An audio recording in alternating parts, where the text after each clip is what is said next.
Hello everyone. This video is devoted to when Christmas is not. It's going to go over a lot of ground, a lot of history, most of which I'm sure none of us were aware of before this video. So public service, but you're also going to hear a lot more than you need to know. I hope to do another video soon enough talking about when Christmas actually is, which I think is probably more important. But I don't like being lied to. I don't think anyone does. And the research that I'm going to present to you today is in essay form because it was way too dang much for me to remember or keep like a little bit of notes to deal with.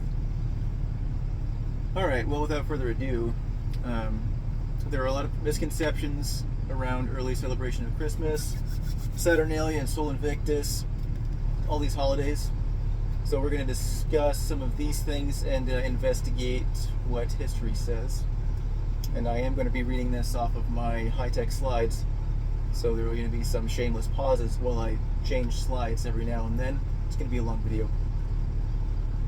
Alright, modern Catholics as well as other denominations reference an ancient almanac, a document called the Philocalian calendar, which suggests that Christmas predates the particular sun god holiday called Sol Invictus, or more correctly, Dies Natalis Solis Invicti, the birthday of the invincible sun, or the birthday of the unconquered sun. Okay, it records 354 AD, hope you have your notebook out, as the earliest mention of pagans celebrating December 25th as the Sol Invictus holiday. So this Philocalian calendar was produced in 354 AD. So they're making the claim that Sol Invictus is referenced as being on December 25th, starting from that year, because it is the date of its production. There is a lot of debate among scholars as to whether or not this is the case, since it does not specifically mention Sol Invictus by name, as well as some other irregularities, which could mean that the reference was added in later and was not part of the original work.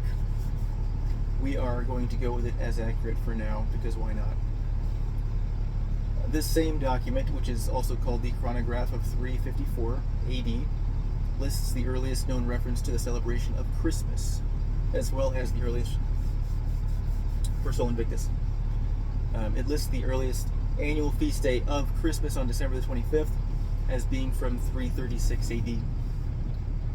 So to clarify, this is a widely considered document as the earliest reference of December 25th as Christmas. So this almanac, written in 354 in Rome during the reign of Emperor Constantine, is our earliest widely accepted concrete document stating the 25th celebration for both Christmas and for Sol Invictus. So Christmas being from 336 AD, 18 years prior to Sol Invictus in 354 AD. And instead of pausing, I'm just going to change my slide manually with a probe. This is where the myth comes from that Sol Invictus was made to combat the myth. The myth comes from that Sol Invictus was made to combat the celebration of the Christian holiday, which shares the same date. We are going to look into that claim. So Rome is recorded as having Mithra worship from the 1st century AD, specifically year 98 AD, when a sculpture depicting the slaying of the bull from Persian Mithra worship was consecrated by Alcimus, a slave of Tiberius Claudius Livianus, who was a prefect of the Roman Emperor Trajan. This was 98 AD, sun god worship, which originated in Persia. This holiday of Dies Natalis Solis Invicti, as we've said, is the birthday of the sun god Sol.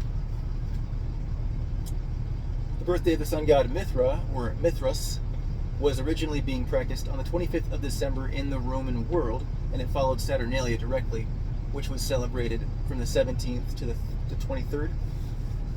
We're going to talk more about Saturnalia later on. So Emperor Aurelian in 274 AD, and I know this is kind of dry, I hope you're writing this down, established this festival of Sol Invictus, the birthday of the sun god, as being on December 25th, in order to link worship of the old sun god Mithras with the new sun god Sol, calling him Sol Invictus. He established Sol's birthday, Aurelian did, on the same date as Mithras, as they were both representations of the sun god. They're even depicted together in some Roman artwork.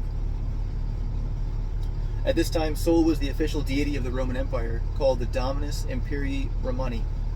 This slogan was even minted on the coins in use at the time, which further substantiates the histories, which I read to make this, by the way. Worship of Sol was quite common, especially among the history of the military and merchant classes in Rome. So none of this was AI, by the way.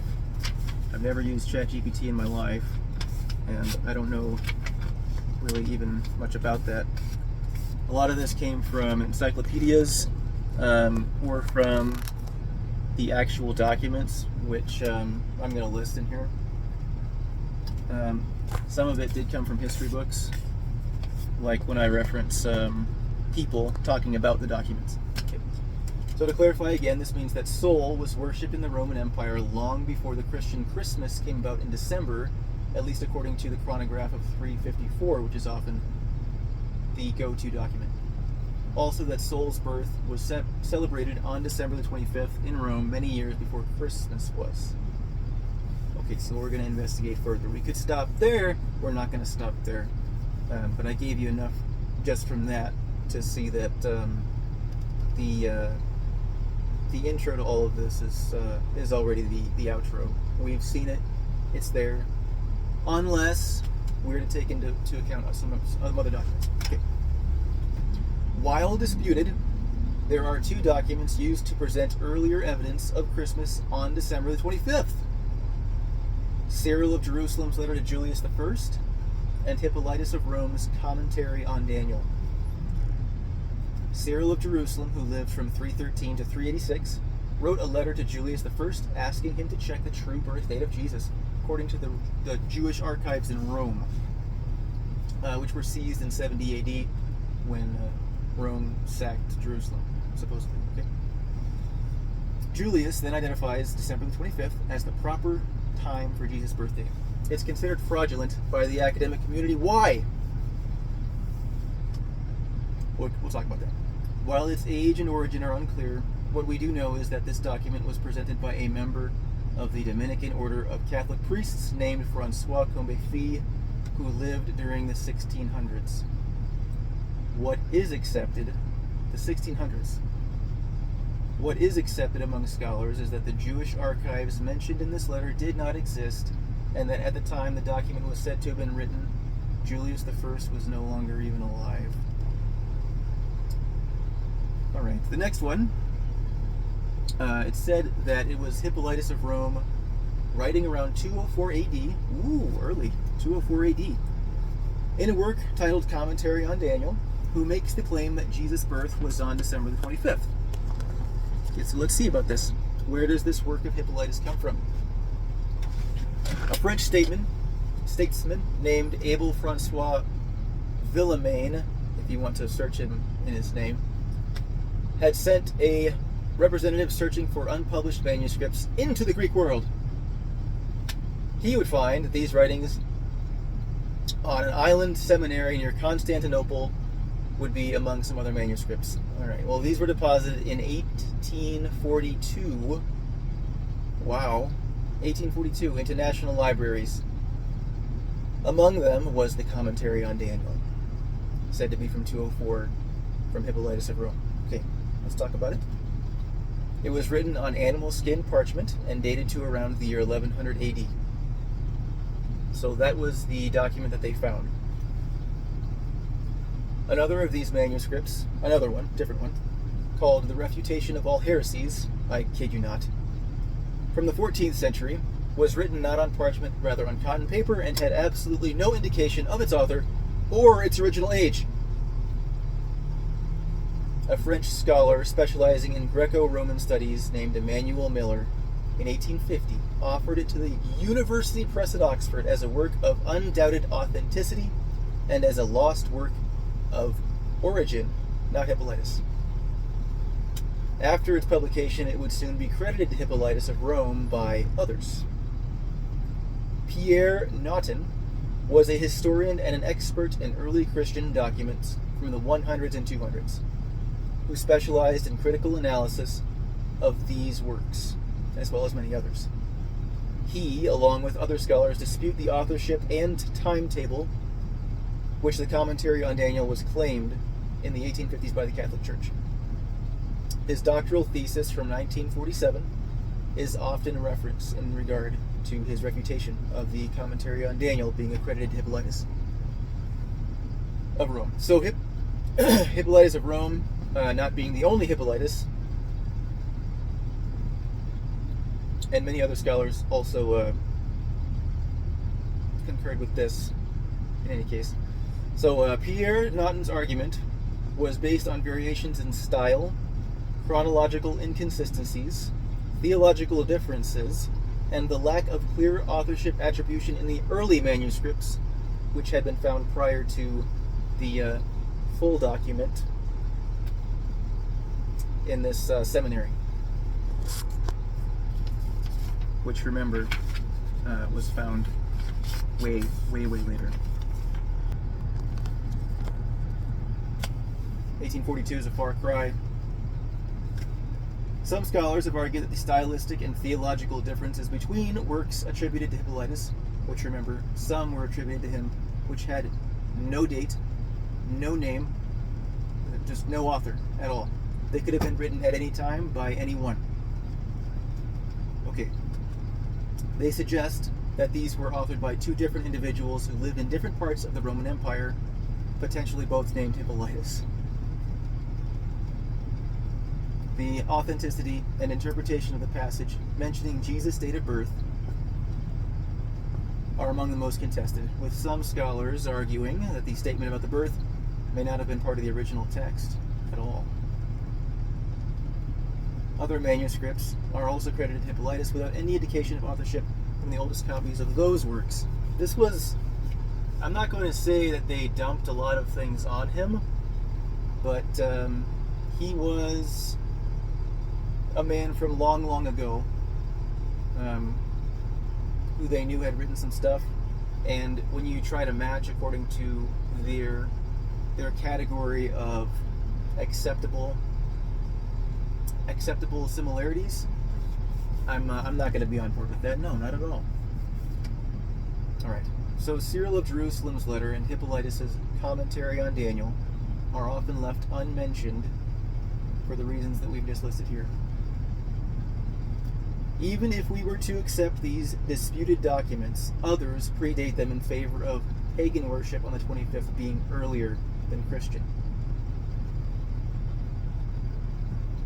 Tertullian wrote in his book De Spectaculis around 200 AD that the Circus Maximus was dedicated to Sol, that false sun god Sol. The Circus Maximus being ancient Rome's largest stadium, which could hold up to 250,000 spectators. Innumerable statues, obelisks, archways, and works of art were all dedicated to representing the sun god Sol in ancient Rome and in this stadium. The calendar of Antiochus of Athens, called the Antiochus Parapegma, which dates to the mid-100s, shows the birth of the sun on the 25th of December. So that is an ancient calendar which has the birth of the sun god on the 25th of December. The winter solstice comes at this disputed time of year. The disputed time of year being what is called Christmas time. It's the darkest time when days are shortest and nights are longest. During the winter solstice, the festival of the false god Saturn, not sun god, as well as the birthday of the sun god were practiced, one and then the other. We're going to visit one quite old reference and one somewhat newer reference to sandwich all of these others that we already have together. So Titus Livius, who was nicknamed Livy, apparently, was a Roman historian born in 59 BC, that's BC, who writes in his monumental history of Rome, Ab Urbe Condita, that Saturnalia was initially celebrated as a single day on December 19th in the Roman Republican calendar. He writes that by 100 BC it was celebrated from December the 17th to December the 23rd. Saturnalia celebrations were traditionally held from December the 17th to the 23rd in the Roman calendar following this time, following 100 BC. This work of Titus Livius covers the period from the city of Rome's founding in 497 BC all the way to the reign of Caesar Augustus. It was from 497. I'm not sure if that was when the city of Rome was established. Ambrosius Theodosius Macrobius, in his work Saturnalia, around 431 AD, this is our newer reference, writes that this festival was heavily associated with the winter solstice, that during this time of year the days began to lengthen again, symbolizing the rebirth of the sun god and the promise of renewed fertility. He discusses the proximity of Saturnalia to the winter solstice, ultimately leading to his idea of solar monotheism, being the belief that the sun god Sol Invictus encompasses all divinities as one. Saturnalia is viewed in his work as a festival of light, leading to the winter solstice for the celebration of the sun god's birth. They're very closely tied together. So no, ancient Rome did not celebrate the sun god's birth on Saturnalia. They celebrated it on Sol Invictus, or on the day of Mithras' birthday, prior to their calling the sun god Sol Invictus. Alright, so once again, Saturnalia led into the winter solstice for the practiced birth of the sun god, the false sun god. Now that we've finished in Rome's winter solstice being December the 25th, what about other cultures? Was the sun god's birth celebrated on the winter solstice in places other than Rome? Was it practiced prior even to the Romans? Yes, it was, way before the Romans. The ancient Norse and Germanic tribes celebrated Yule, which marked the rebirth of the sun god. This symbolized the return of light after the year's longest night. Celebrated from December the 21st to January 1st, 12 days. The 12 days of Yule, apparently. Yule's origins are so ancient that they trace back thousands of years, and historians have no idea how old Yule even is. It is mentioned in Christian literature from the 700s. 80. There is another common myth that only the frigid North European countries celebrated the winter solstice. Was it celebrated elsewhere before ancient Rome? In ancient Persia, which remember they got Mithras from Persia most likely, the night of birth celebrated the triumph of the sun god over darkness around December 21st to 22nd. The night of birth of whom? The sun god. It was part of Mithra worship, their sun god, which the Romans also worshipped. The night of birth is many thousands of years old. Many, many thousands. Okay, so some sideways references here. The Zuni people of New Mexico celebrated the rebirth of the sun god with a 4-day dance during the winter solstice around 21st or 22nd December. The Hopi people of northern Arizona celebrated the winter solstice also as the rebirth of their sun god. Alright. Ancient Anglo-Saxons had something called Mother's Night, or Modranacht, I think, at the winter solstice. So Saint Bede the Venerable, the father of English history, in his work De Temporum Ratione, writes that the ancient Anglo-Saxons celebrated on this night preceding the winter solstice, which they marked as the beginning of their year, on December the 25th. While we glean useful information from Bede, he did not include information regarding the origins of this festival. The Egyptians celebrated the birth of their sun god Horus on the winter solstice as well. This is a tradition dating back at least 4,000 years. So if you want to nitpick between the 22nd, the 25th, the 21st, this is the winter solstice. The winter solstice is when you worship the sun god at his birth. Okay? This is where they're worshiping their false sun god's birth. thousands of years. In the southern hemisphere, the Incan people of Peru celebrated Inti Raymi, a sun festival held for 15 days in June, which is during the winter solstice as it occurs in the southern hemisphere. This is a far cry from being the frigid North European country. The birth of the sun god has been practiced on the winter solstice all over the planet since before ancient times. It was claimed by powers that were for the Christian birthday of Jesus during the reign of Emperor Constantine. Despite evidence to the contrary of Jesus being born, not at all near this time frame. This was absolutely an error which should not have been allowed by the early Christian church. They should have stuck to their guns. I'm hoping to do another video on why this happened, as well as one on when Christmas really is, but I'm sure everyone's exhausted. I know that I certainly am. Hopefully there was some useful information in there. God bless, and I'll see you next time.